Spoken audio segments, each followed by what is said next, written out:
City leaders are reacting to St. Joseph's latest census numbers. Thanks for joining us. I'm Alan Van Zandt. And I'm Jody O'Brien. Those city leaders say they're surprised to hear of the drop and are turning to the public in search of answers. Here's KQ2's Ron Johnson with more.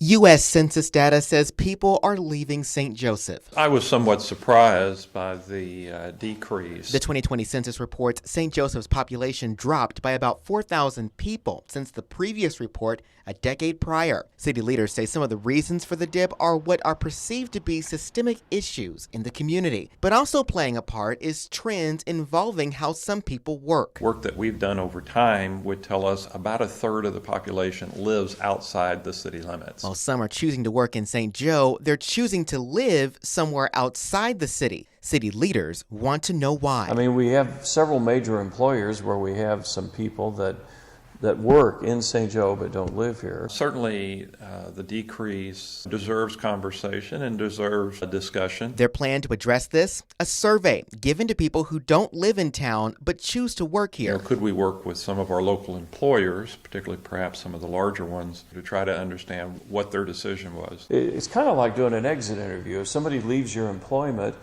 you kind of like to know why so you could improve. Despite the drop, they still tout the advantages St. Joe has to offer and remain committed to improving. We have a lot that we need to do from a competitive standpoint, but I think as a community that your dollars go a long way, that has a good quality of life, I think St. Joseph has a lot to offer. Ron Johnson, KQ2 News. Across the state, census data shows more people are leaving rural areas. While Kansas City saw population growth over the past 10 years, St. Louis also saw a decrease in population.